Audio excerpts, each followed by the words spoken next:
Hello friends, स्वागत है आपका ब्राइट फ्यूचर क्लासेज में। आज की इस क्लास में हम लोग नेशनल पार्क के बारे में पढ़ेंगे जिसको राष्ट्रीय उद्यान कहते हैं। और ये स्टैटिक जीके का वो पोर्शन है जो अक्सर एग्जाम में आता रहता है। और अगर आप इसे याद करते हैं तो रटना पड़ेगा और इसका कोई कॉन्सेप्ट भी नहीं है याद करने का। तो कुछ ऐसा तरीका अपनाते हैं, कुछ ऐसा करते हैं जिससे आपको अच्छे से याद हो जाए। तो एक एक के बारे में मैं कुछ फैक्ट बताता हुआ चलूँगा और आप लोग ध्यान से सुनिएगा, देखिएगा और कॉपी में नोट करिएगा। पहले समझते हैं कि नेशनल पार्क होता क्या है और इसे बनाने की ज़रूरत क्यों पड़ी। नेशनल पार्क एक ऐसे एरिया को कहते हैं जहाँ पे कुछ जीवों का जो है संरक्षण किया जाता है। क्या किया जाता है? यहाँ जीवों का संरक्षण किया जाता है। अब जो तमाम जीव हैं, वन्य जीव हैं, इनको बचाने की ज़रूरत क्यों पड़ती है? ये पृथ्वी है और पृथ्वी पे जब मनुष्य इतनी भारी संख्या में नहीं था तो जो प्रकृति है वो अपने हिसाब से खुद चल रही थी, अपना पर्यावरण संतुलन खुद बना के रख रही थी। अब पर्यावरण संतुलन की बात क्या होती है? पर्यावरण संतुलन को समझिएगा। अगर इस पृथ्वी पे किसी भी जीव की संख्या बहुत ज़्यादा हो जाए तो वह जो है पूरे पृथ्वी के लिए, पूरे पर्यावरण के लिए खतरा ही साबित होगा। उसी को मद्देनज़र रखते हुए पर्यावरण संतुलन बनाने की ज़रूरत पड़ती है। जैसे आज पृथ्वी पे मनुष्य की जनसंख्या जो है दिन प्रतिदिन बहुत ज़्यादा बढ़ती जा रही है, तो मनुष्य की जनसंख्या का बढ़ना भी पर्यावरण के लिए खतरा है। और रिजल्ट आपके सामने आ ही रहे हैं। तमाम प्रकार के प्रदूषण हो रहे हैं, तमाम प्रकार के वायरस फैल रहे हैं, बीमारियां आ रही हैं। तो जैसे मान लीजिए अगर हम कहें कि पृथ्वी पे शेर की संख्या ज़्यादा हो जाए, तो शेर तो मांसाहारी होते हैं।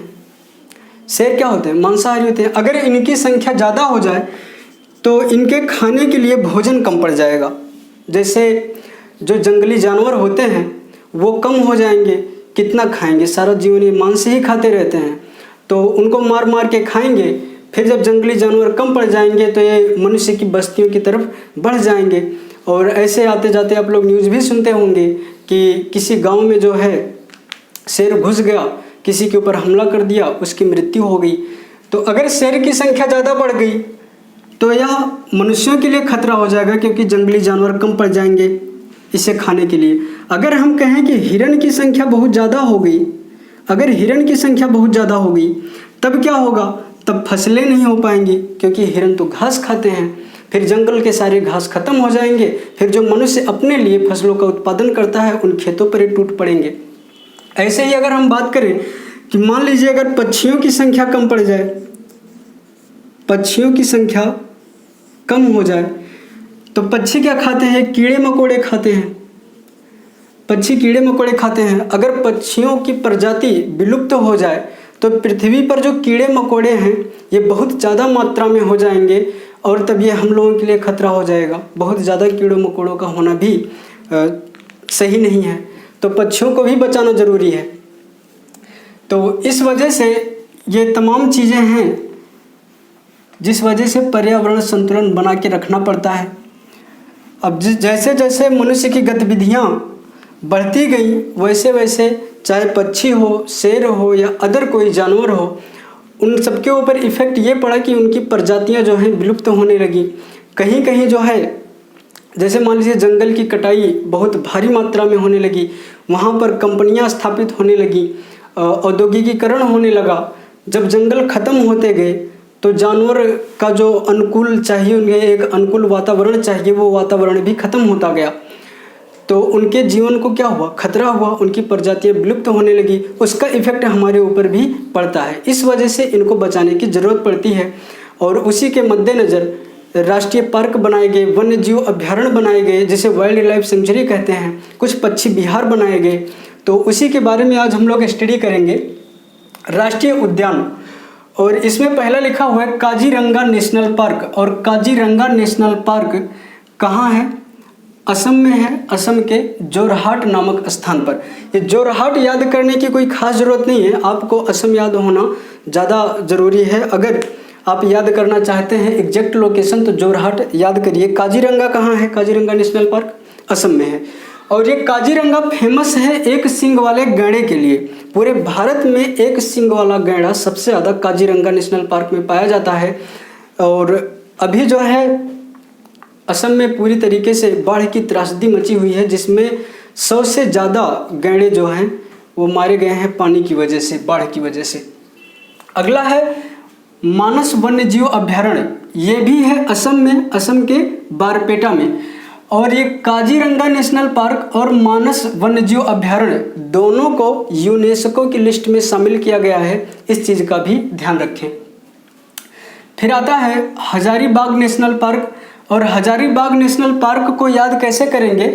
ये हजारीबाग जो है यह स्थान है झारखंड में, तो ज़्यादा कुछ करने की ज़रूरत नहीं है। अगर हजारीबाग झारखंड में है तो हजारीबाग नेशनल पार्क भी कहाँ होगा? झारखंड में ही होगा। अगला है बेतला राष्ट्रीय पार्क। चाहे राष्ट्रीय पार्क कहो, चाहे नेशनल पार्क कहो, चाहे राष्ट्रीय उद्यान कहो, बात एक ही है, ठीक है। तो बेतला राष्ट्रीय पार्क ये भी कहाँ है? यह है पलामू जिला में, और पलामू भी कहाँ है? झारखंड में। अगला है बांदीपुर।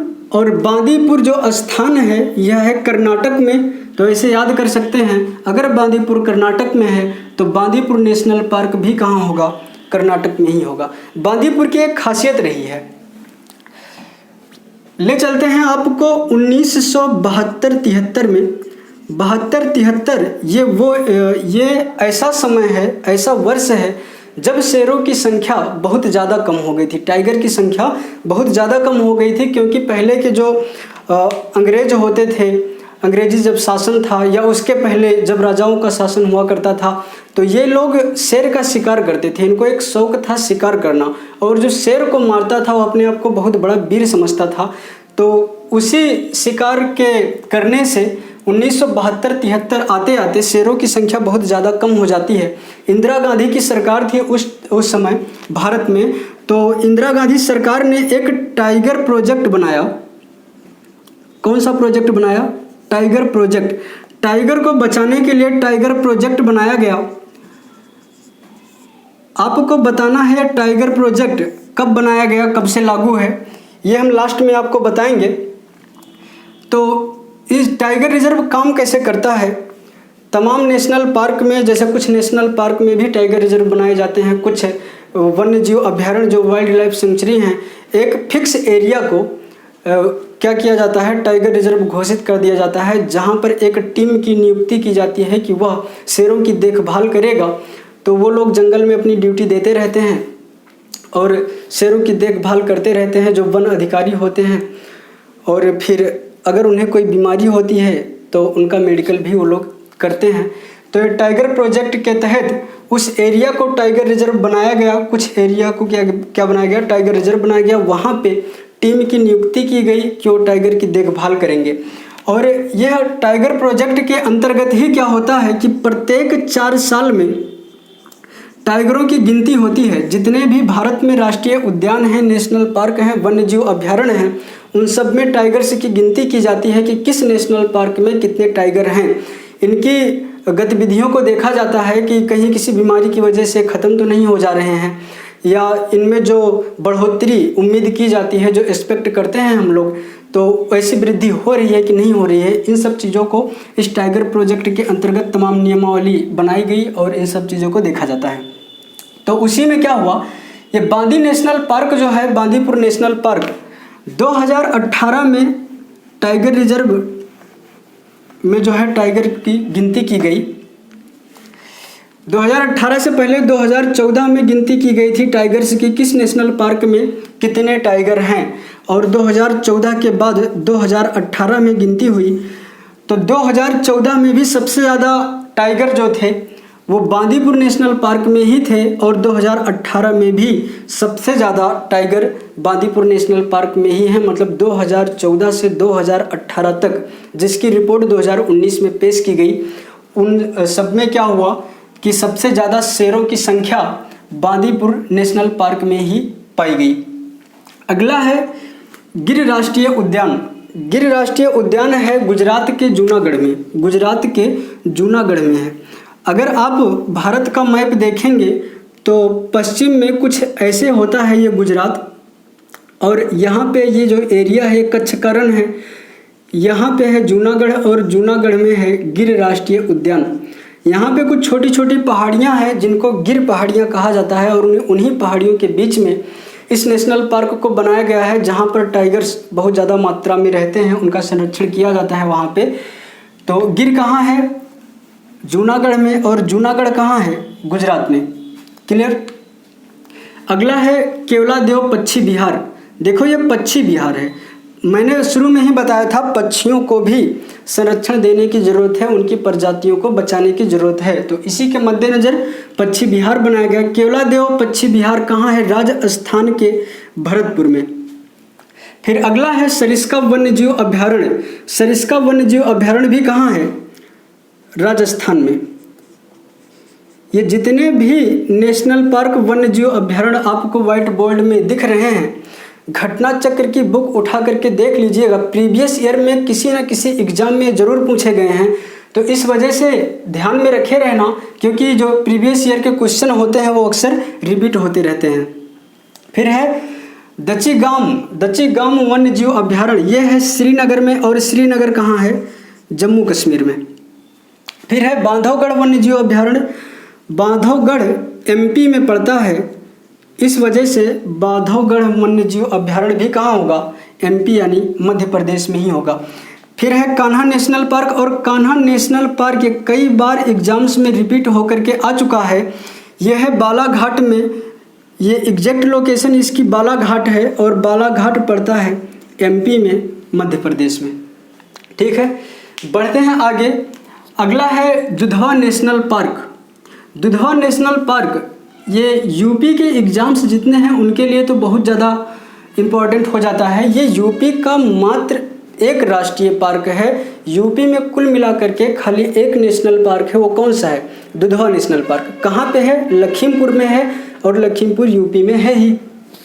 तो दुधवा नेशनल पार्क कहाँ हो गया? यूपी में। अगला है पेरियार वन्यजीव अभयारण्य। पेरियार नदी का नाम आप सुने होंगे, पेरियार झील है एक, यह है केरल में, एग्जैक्ट लोकेशन है इडुक्की।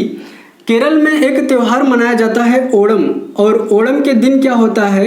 एक नौका दौड़ प्रतियोगिता की जाती है जो पेरियार झील में ही की जाती है। तो ऐसे याद रखेंगे, पेरियार झील जो है केरल में है, तो पेरियार वन्यजीव अभयारण्य केरल में हो जाएगा। अगला है पेराम्बिकुलम वन्यजीव अभयारण्य, ये पालघाट में है, और पालघाट भी केरल में ही है। क्लियर? अगला है मधुमलाई वन्यजीव अभयारण्य। मधुमलाई वन्यजीव अभयारण्य है नीलगिरी में, और नीलगिरी कहाँ है? तमिलनाडु। नीलगिरी को आप ऐसे ध्यान रखेंगे, नीलगिरी एक पर्वत है। नीलगिरी की जो पहाड़ियाँ हैं, जैसे देखिएगा ये हमारा है भारत, इतने एरिया को कहते हैं पश्चिमी घाट, इधर के एरिया को कहते हैं पूर्वी घाट। पश्चिमी घाट और पूर्वी घाट का जो मिलान बिंदु है वो कौन है? नीलगिरी पहाड़ी। और इसी नीलगिरी पहाड़ी पे एक नेशनल पार्क बनाया गया है, वन्यजीव अभयारण्य है, वाइल्ड लाइफ सेंचुरी, नाम है उसका मधुमलाई। ठीक है। फिर है शरावती वन्यजीव अभयारण्य। शरावती एक स्थान है, शरावती एक नदी है। शरावती कहाँ बहती है? कर्नाटक में। कर्नाटक के शिमोगा नामक स्थान पर शरावती नदी बहती है, और उसी नदी पर वन्यजीव अभयारण्य घोषित किया गया है, जिसका नाम ही है क्या? शरावती वन्यजीव अभयारण्य। अगला है नंदा देवी पशु विहार, यह है उत्तराखंड के चमोली जिला में। फिर है रणथंभौर पक्षी विहार, और रणथंभौर है राजस्थान में। राजस्थान का एक स्थान है सवाई माधोपुर। सवाई माधोपुर में क्या है? रणथंभौर पक्षी विहार, ये भी बहुत इंपॉर्टेंट है।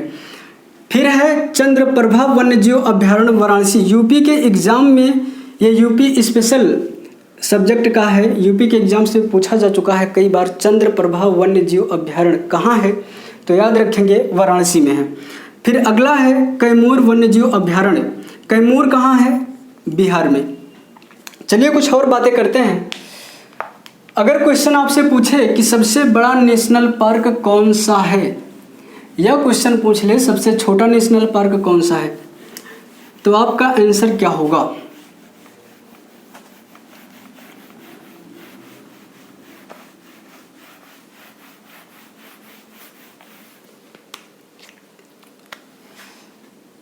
सबसे बड़ा नेशनल पार्क,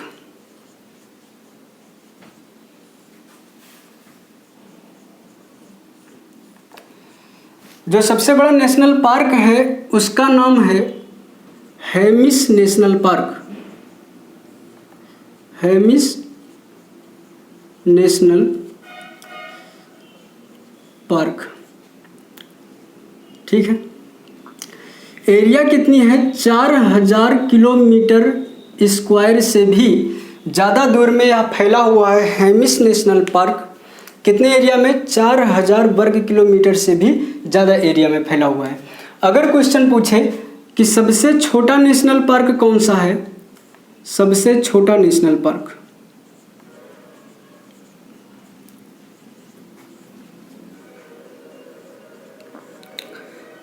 तो आंसर करेंगे आप, क्या आंसर करेंगे? सबसे छोटा नेशनल पार्क, पहली बात तो ये अंडमान निकोबार में है, अंडमान निकोबार में है। अभी यहाँ से एक क्वेश्चन और बन जाएगा, अंडमान निकोबार में है, नाम है इसका साउथ बटन। एरिया कितना है? 0.03 किलोमीटर स्क्वायर या वर्ग किलोमीटर। तो अंडमान निकोबार तो केंद्र शासित प्रदेश है।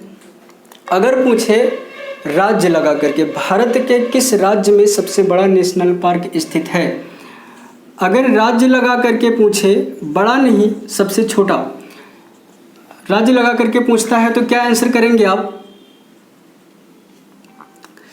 ये स्थित है एमपी में और नाम है इसका मांडला जीवाश्म, मांडला जीवाश्म राष्ट्रीय पार्क या नेशनल पार्क। यह कितने क्षेत्रफल में फैला हुआ है, तो लिखेंगे 0.27 किलोमीटर स्क्वायर, ठीक है। कहाँ है ये? एमपी में है, यानी मध्य प्रदेश में है। कभी कभी इसी का नाम फोसिल नेशनल पार्क दे देता है, फोसिल नेशनल पार्क। तो ध्यान रखना, फोसिल का मतलब होता है जीवाश्म। तो मांडला जीवाश्म सबसे छोटा, अगर राज्य लगा करके पूछता है भारत के किस राज्य में सबसे छोटा नेशनल पार्क है, तो आंसर होना चाहिए आपका मध्य प्रदेश, जिसका नाम है मांडला जीवाश्म राष्ट्रीय पार्क या नेशनल पार्क। अब देखिए, क्वेश्चन मैंने आपसे पूछा था कि टाइगर प्रोजेक्ट की शुरुआत कब हुई थी। तो टाइगर प्रोजेक्ट की शुरुआत हुई थी 1973 में। टाइगर प्रोजेक्ट, इसकी शुरुआत कब हुई थी? 1973 में। अब यहाँ से क्वेश्चन पूछता है कि पहला टाइगर रिजर्व कौन सा बनाया गया, पहला टाइगर रिजर्व। तो ध्यान रखना, जिम कॉर्बेट नेशनल पार्क जो है, जिम कॉर्बेट नेशनल पार्क, ये उत्तराखंड में पड़ता है और इसके बीच से रामगंगा नदी बहती है। क्वेश्चन यहाँ भी पूछा था एक बार, जिम कॉर्बेट नेशनल पार्क के बीचों बीच से बहने वाली नदी का नाम क्या है? रामगंगा। इसको 1973 में टाइगर रिजर्व बनाया गया था, जबकि 1975 में इसे नेशनल पार्क का दर्जा प्राप्त हुआ। अगर आपसे पूछे भारत का पहला नेशनल पार्क या राष्ट्रीय पार्क कौन सा है, तो आंसर करेंगे आप Jim Corbett national park. Clear है? और एक क्वेश्चन और पूछेगा, भारत के किस राज्य में सबसे ज़्यादा टाइगर पाए गए? 2018 में जब गिनती हुई तो पूछता है किस राज्य में सबसे ज़्यादा टाइगर पाए गए, तो आंसर होगा आपका मध्य प्रदेश। दूसरे नंबर पे गुजरात, यहाँ कौन सा नेशनल पार्क है?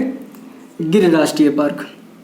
मध्य प्रदेश में टोटल जो टाइगर की गिनती हुई वो थी 526 और गुजरात में कितने टाइगर पाए गए? 524।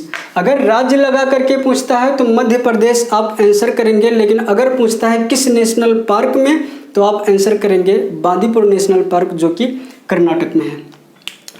तो इतना पढ़ना था हमें इसमें। तो आज की क्लास को यहीं पे समाप्त करते हैं। बने रहिए हमारे साथ। Thank you so much.